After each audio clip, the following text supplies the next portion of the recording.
Dạ, lời nói đầu tiên Chí xin lời chào lời chúc tất thể đến toàn thể của anh chị cũng như là khán giả xem kênh của Chí Tài á. Hôm nay ngày 23 tháng 10 của anh chị Chí cũng nghe được thông tin là chùa Bông Top và chuẩn bị lễ hạ thủy của giai go thi đấu của mình đó cả nhà. Hôm nay Chí cũng qua đây cũng cập nhật cho cô anh chị xem ha. Đây, giờ cũng đây cũng thấy khán giả đây cả nhà, giờ cũng đến đây rất là đông luôn để chuẩn bị lễ hạ thủy chiếc ghe thi đấu của mình năm 2025 á. Cô chú anh chị mình thì cùng Chí vô trong để tìm hiểu cách làm lễ để lễ hạ thủy như thế nào ha. Đây, giờ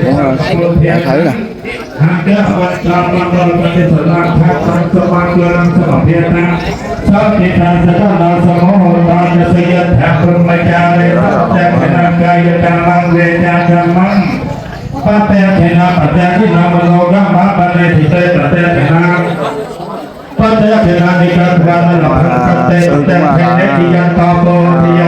Chùa cũng đã làm lễ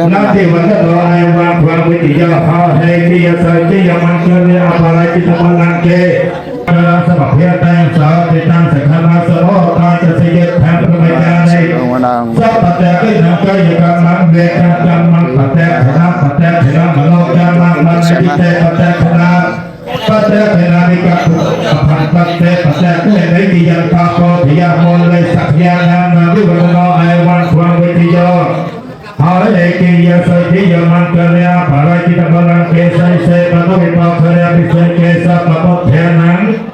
hàng kia phần sau phần một nhân sự năng khát năng sa mang cơ lea sổ phía năng do thì thằng sẽ có nó sổ mô hợp tay cho xây dựng tham phương mai cha đây sa bạc tẹt thì năng cơ như thăm mang về cha cha mang bạc tẹt thì năng mô căn mắng phần này thì tê bạc tẹt thì năng thì các quan là tham sát tê pada kene ayu wataka kana wataka sete ayu sawataka pana wataka wana wataka sabha wataka dasarate tutharo khapya vere sakya sataka pata vyaneka hanga raya pavina sandi kade kasanki yasa khetanang lephem sate pyapya sokya malya sarai ayu jawana cha vô chân và tay đi ra sào va sạt ta va sa cha vô cha chi va sạt thấy ta văn thọ tây gia thao và ha po ra paripura ti sa ke rang dai va mai mai thọ tân năng tế thần nam pa chân pa te chân tham pa te tam thọ ma hằng cha pa mai va sa mai chân sa pe po ra ke sa cha pai chân thọ pang re sa ya tham ni chu tre sa ya tha sa pe ri yo vi vai chân sa te ro tha vi na sa na me te va va tham na ri yo suk thai thì cái gì còn có vẻ biết về từ nó xây lên từ đây trong qua thưa phải cha như nói chặt ta đó thăm đeo thăm đeo dù văn mô sọc thêm bẹt lên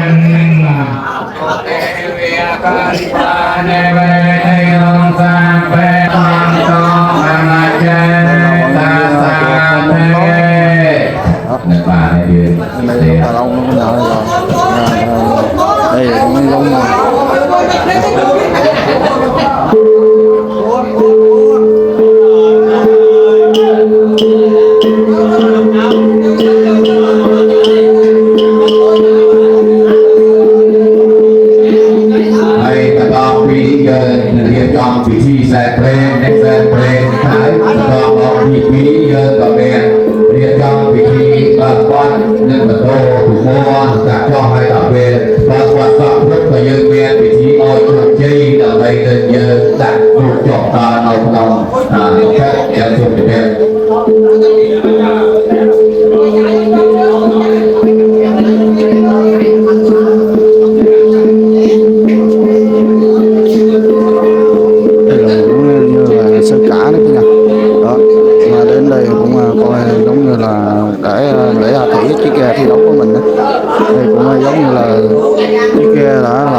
năm 2024 á cả nhà, cũng lọt được vào trong top á,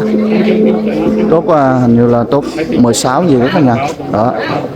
Giờ cũng đã chuẩn bị, nghe nói năm nay cũng đã sửa chữa lại một phần nào thôi, một phần thôi cả nhà, để cho hướng đến cho mùa giải nó 21 năm 2025 ha. Hôm nay cũng là ngày 23 tháng 10 năm 2025, cũng nhà chùa, cũng ban quản trị chùa cũng đã để hạ thủy chiếc ghe thi đấu